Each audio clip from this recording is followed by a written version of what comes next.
It appears likely politics won't have an impact on one of the marquee matchups in the early portion of the 2018 college football schedule.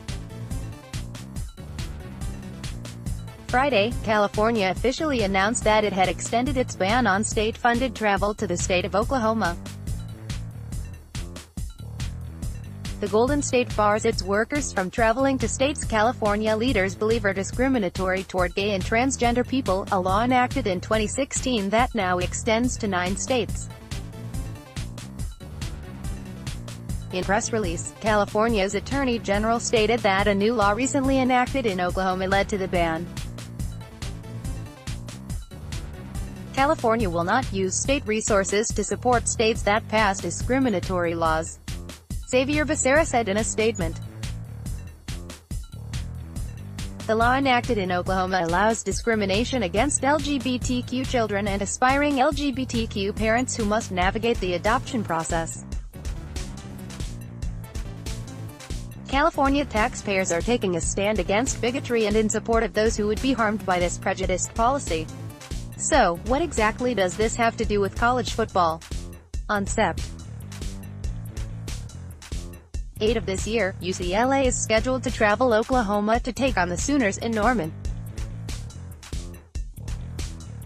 However, because the first game of that home-and-home series was scheduled in 2013, this year's matchup is likely to be exempted from the ban. Last year, for example, UCLA traveled to Tennessee to play the Volunteers in football, Cal played at the North Carolina Tar Heels, and the Texas Longhorns hosted San Jose State despite all 3 of those states having already landed on the banned list.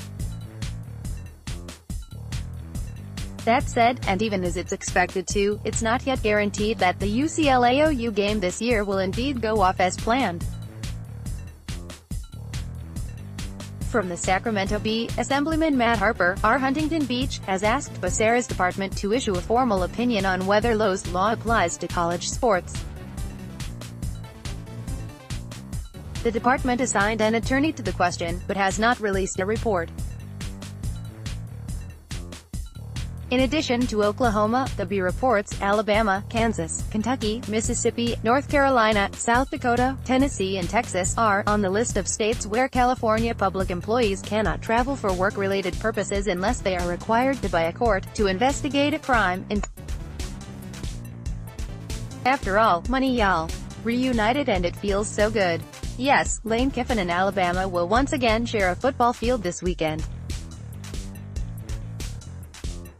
The FAU head coach is throwing the doors open in Boca and welcoming a few assistants from his old program as part of a summer camp at his school for high school recruits in the area. The Owls' director of player personnel Landon Salem tweeted that both Crimson Tide and Georgia will be making an appearance at 2 camps on Saturday, including one for skill position players and another for guys in the trenches. FAU is plenty familiar with both SEC programs, particularly the reigning national champions where the head coach was formerly offensive coordinator and current Owls OC Charlie Weiss Jr. worked as an off-field assistant. Kiffin, of course, has been vocal on his time at Alabama with Nick Saban among others, but it appears that won't get in the way from working each other's camps this summer. While Saban himself likely won't make the trip to Florida, let's hope his assistants in attendance at least share his thoughts on dealing with rat poison with Kiffin. Life is good for Scott Frost this week. Not only did news surface that the Nebraska head coach signed his $35 million contract, but the Cornhuskers found success on the recruiting trail by landing a huge, quite literally, graduate transfer in former Utah Ute Baha Vainuku. Long story short, I need to learn how to husk corn now. Cornlaw beyond grateful to be able to play this game again and to do it for the stud of a coach. Let's go Husker Nation. Large circle, black circle, white circle. Strings 1, June 1, 2018. Vainuku isn't just any graduate transfer, he may very well be older than a handful of assistants in the program. He originally signed with the Utes as a defensive tackle out of high school as part of the class of 2012 but left for 2 years shortly afterwards as part of a mission.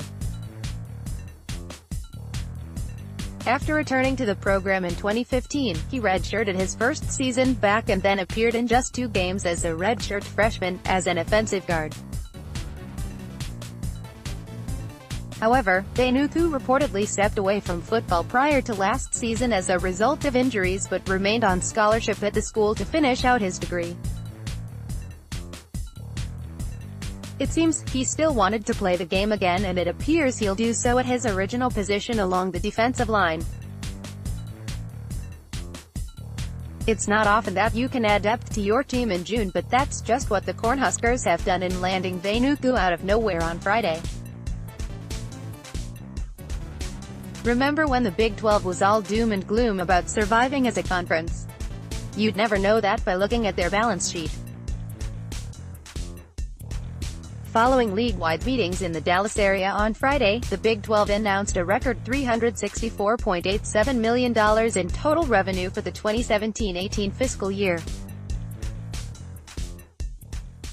That includes an impressive $36.5 million per school distribution that doesn't include so-called third-tier rights, such as money from the Longhorn Network given to Texas, till the $15 million, or regional deals with Fox Sports that several other schools like Oklahoma have. Those figures are firmly middle of the pack for the Power 5, ranking behind the SEC and Big Ten, but the distribution per school is several million more than what the Pac-12 and ACC dole out.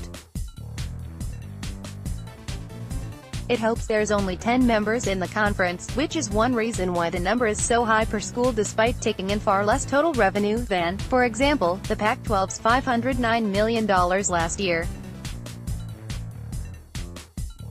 All told though, it's a 6.4% increase from last year and would have been even higher had the Sugar Bowl not been a semifinal game in the college football playoff, which, according to Commissioner Bob Bowlesby, resulted in a roughly $40 million loss that was partially offset by revenue from the first-ever Big 12 championship game.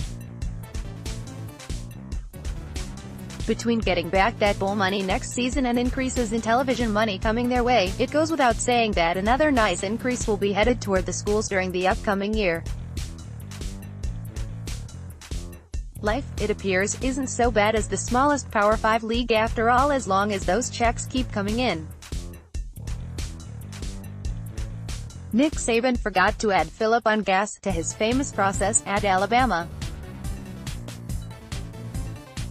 The veteran head coach and a few of his players were apparently boating over the holiday weekend on Saban's boat when they went dead in the water after running out of gas.